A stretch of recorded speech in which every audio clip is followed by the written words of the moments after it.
اللہ کے حبیب جناب محمد رسول اللہ صلی اللہ علیہ وسلم کا مرتبہ، نبی کی شان، نبی کا مقام ہم سب جانتے ہیں، کوئی ڈھکی چھپی بات نہیں۔ نبی اکرم علیہ السلام کا وہ مقام ہے کہ خود اللہ رب العزت نبی پاک علیہ السلام کی شان بیان کرتے ہیں، اور اللہ کہتے ہیں وَرَفَعْنَا لَكَ ذِكْرَكَ، اے میرے نبی ہم نے آپ کے ذکر کو بلند کر دیا۔ اللہ کے حبیب جناب محمد رسول اللہ صلی اللہ علیہ وسلم کا بڑا اونچا مقام تھا، اور اللہ تعالی نے نبی پاک علیہ السلام کے بارے میں اللہ نے قرآن میں کہا کہ وَلَسَوْفَ يُعْطِيكَ رَبُّكَ فَتَرْضَىٰ، اے میرے نبی ہم آپ کو اتنا دوں گا کہ آپ راضی ہو جائیں گے۔ سوچیے پوری دنیا اللہ کو راضی کرنے کے پیچھے پڑا ہوا کہ میرا رب ہم سے راضی ہو جائے، لیکن ہمارے اور آپ کے آقا سرور کونین جناب محمد رسول اللہ صلی اللہ علیہ وسلم کا وہ مقام ہے، وہ شان ہے، وہ عظمت کہ خود اللہ فرماتے ہیں کہ ہم آپ کو اتنا اونچا مقام دیں گے، اتنا اونچے مرتبے پر فائز فرمائیں گے کہ آپ اللہ سے راضی ہو جائیں گے۔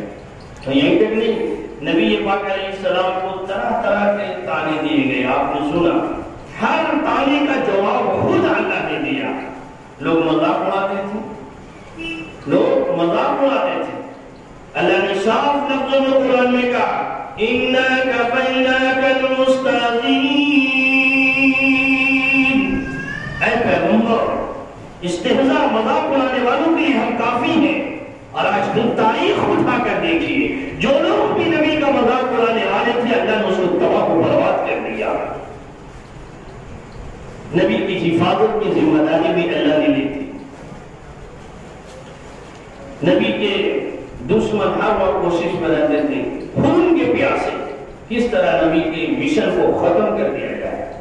جیسے آج پوری طاقت اور قوت مجتمع ہو چکی ہے کہ کیسے مسلمانوں کو ختم کیا جائے۔ یہ کوئی نیا سوچ اور نیا نظریات نہیں، شروع سے چلا رہا۔ جب سے اسلام شروع ہوا اس وقت سے اسلام کے دشمن پیچھے پڑے ہوئے، لیکن اللہ نے کہا قرآن میں وَاللَّهُ يَعْصِمُكَ مِنَ النَّاسِ، اے میری پیغمبر جتنے لوگ بھی دشمن ہو جائیں اور چاہ لیں کہ ہم نبی کو ختم کر دیں گے، نبی کے مشن کو، نبی کے مذہب کو اور شریعت محمدی کو ختم کر دیں گے، اللہ نے قرآن میں کہا کہ جیسے ہم نے آپ پر اترنے والے قرآن کی حفاظت کی ذمہ داری ہم نے اپنے ذمہ لیا، ویسے ہی آپ کی ذات اقدس کی حفاظت بھی میرے ذمہ ہے۔ وَاللَّهُ يَعْصِمُكَ مِنَ النَّاسِ، ہم آپ کی حفاظت لوگوں سے کریں گے۔ چنانچہ اس آیت میں تفسیر مفسرین نے لکھا ہے کہ جب یہ آیت اتر گئی تو اللہ کے نبی پاک علیہ السلام پہلے ایک دو صحابی کو اپنے ساتھ رکھتے تھے، لیکن ان کو کہا کہ اب تم جا سکتے ہو، میری حفاظت کی ذمہ داری اللہ تعالیٰ نے لے لی۔ تمہیں بزرگ ہو، میرے عزیز ہو، اللہ رب العزت خود نبی اکرم علیہ السلام کا مقام، ان کی عظمت، ان کی شان کو بیان کر رہے ہیں۔ اللہ تعالیٰ نے قرآن پاک میں کہا یوم لا یخزی اللہ النبی، کہ اے میرے نبی ہر آدمی عبادت جتنا بھی عبادت کر لے، تہجد گزار، شب بیدار ہو جائے، پھر بھی اسے ڈر لگا ہوا کہ پتہ نہیں آخرت میں ہمارے ساتھ کیا ہوگا۔ حدیث پاک میں آتا معارف الحدیث میں مولانا منظور نعمانی نے ایک روایت نقل کی کہ جو آدمی بلوغت سے لے کر موت تک عبادت کی ہوگی، کل قیامت میں وہ بھی تھر تھر کانپ رہا ہوگا کہ کہیں ہماری بخشش نہ ہو تو، بیڑا پار نہ ہوا تو برا انجام ہوگا۔ لیکن آقا سرور کونین جناب محمد رسول اللہ صلی اللہ علیہ وسلم کے لیے اللہ نے دنیا میں قرآن میں صاف لفظوں میں کہا یوم لا یخزی اللہ النبی، اے میرے نبی آپ بے فکر کو رسوا نہیں کروں گا. صاف اللہ کہہ رہا قرآن میں آپ کو رسوا نہیں کروں گا. دیکھیے اللہ نے کیا نبی کا مقام دیا.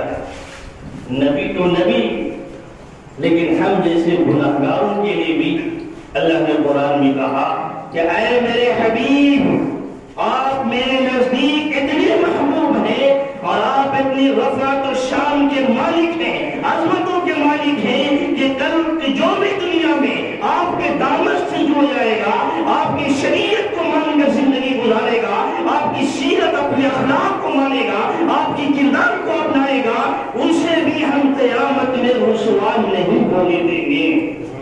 قرآن میں کہا یوم لا یخزی اللہ النبی والذین آمنوا معه، اے میرے نبی ہم آپ کو رسوا نہیں کریں گے. اور کسے؟ والذین آمنوا معه، جو آپ پر ایمان لانے والے گناہگار مسلمان ہیں، اللہ اسے بھی قیامت میں رسوا نہیں کرے گا. تو اللہ نے کتنا اونچا مقام دیا کہ نبی کے صدقے میں امتی کی بخشش ہو رہی ہے. امتی کی اللہ دنیا میں اعلان کر رہا اور یہ مسئلہ سنایا جا رہا کہ قیامت میں رسوائی سے محفوظ ہوگا وہ آدمی جو آقا سرور کونین جناب محمد رسول اللہ صلی اللہ علیہ وسلم کی تعلیمات کو اپنا لے. تو میرے عزیزوں، میری بزرگوں، اللہ رب العزت نے بڑا اونچا نبی ہمیں عطا فرمایا، بڑا اونچا پیغمبر اللہ نے بغیر مانگے دے دیا. کیا ہم نے مانگا تھا؟ نہیں، بغیر مانگے اللہ ملا.